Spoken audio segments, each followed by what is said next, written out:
Thank goodness it's finally time to vote. What about the Democrats? Repeal the tax cuts? That'll cost me over $1,000. I can't afford that. Higher taxes on employers?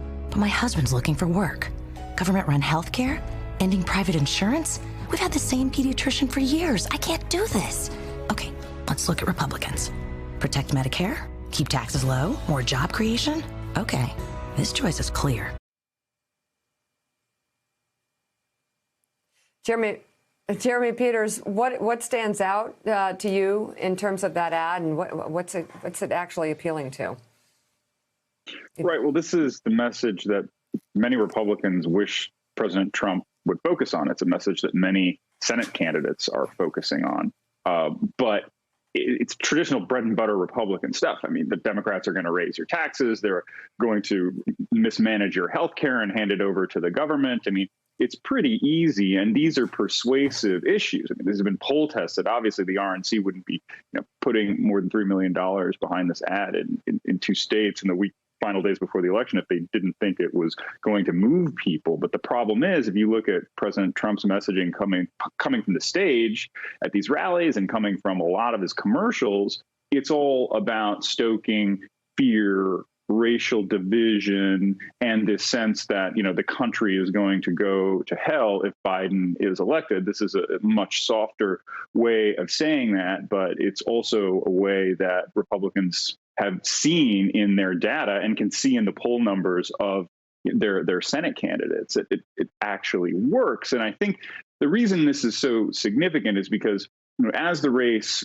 tightens in states like Iowa, for example, I saw a private Republican survey yesterday that had Joni Ernst up in Iowa and Trump up significantly in Iowa. Now, the poll may be an outlier, who knows, but Republicans think that that's a sign that things might be shifting back in their direction in some of these redder states that flipped for Trump last time. So if they can focus in on this issue of healthcare, of taxes, that's a whole lot better than trying to scare people.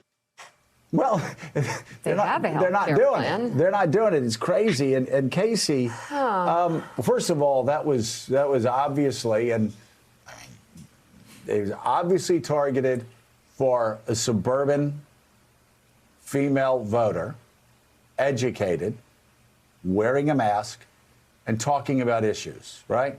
But we could play that again, but did you all pick up? I could have gotten this wrong. I think she was talking about her husband's job. And it was like, she said, my husband's looking for work. Are you looking for work? Are you? It goes back. Did I get that right? Let's play it again. I want to. All right. Let's make sure. I want to make sure I get it. You did. Thank goodness it's finally time to vote. What about the Democrats? Repeal the tax cuts? That'll cost me over $1,000. I can't afford that. Higher taxes on employers? But my husband's looking for work. Government-run healthcare. All right, so and we're looking at this. Yeah. We've had the same pediatrician for years. I can't do this. No. Okay, let's look at Republicans. Protect Medicare? Keep taxes low? More job creation? Okay, this choice is clear. Wow. So, Casey, my husband's looking for work. It fits right. It fits actually. He's from 1953. It fits right in.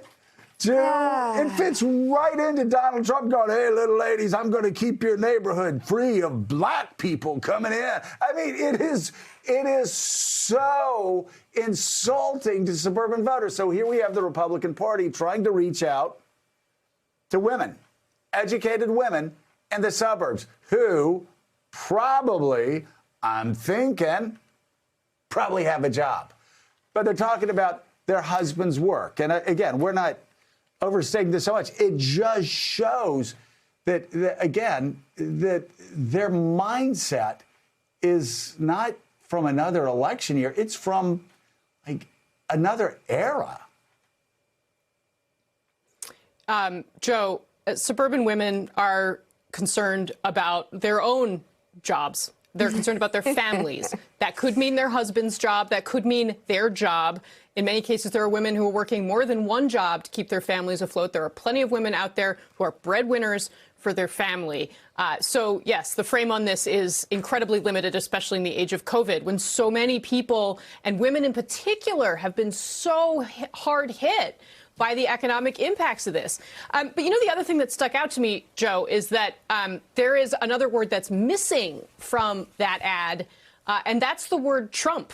All you hear about are Republicans. These are issues. The president is not in that ad at all in the final weeks. And, you know, I mean, let's call a spade here. If you are, for the most part, a Republican candidate trying to run for re-election, the president is a nightmare for you because of these suburban Republican women that we have been talking about. I mean, we've also talked about this theme broadly for many months now. They can't win without him. They need every single Republican Trump vote that's out there, but they can't win with him either.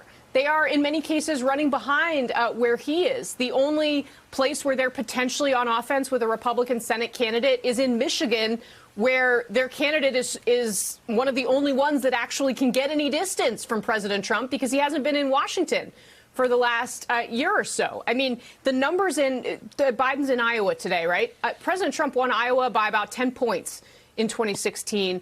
And we're suddenly talking about Joni Ernst potentially losing that Senate seat and a margin in the state of Iowa that's going to be way closer than it was. I mean, this is why the people who are, you know, behind the scenes privately thinking that it's probably going to be a landslide for Joe Biden, this is why. Because in these places, I mean, Montana is another example. It shouldn't be close. President Trump won Montana by like 20 points. But instead, there's a competitive Senate race there. I mean, they have a strong candidate. There's some other dynamics at work. But, I mean, the president, people are reacting to what they have seen for the last 4 years. And it is very obvious in all of the data. And the people that I'm talking to are saying it's much more likely Joe Biden wins the presidency and Republicans narrowly hang on to the Senate for the reasons that we saw in that ad, but not because of President Trump. Thanks for checking out MSNBC on YouTube, and make sure you subscribe to stay up to date on the day's biggest stories. And you can click on any of the videos around us to watch more from Morning Joe and MSNBC. Thanks so much for watching.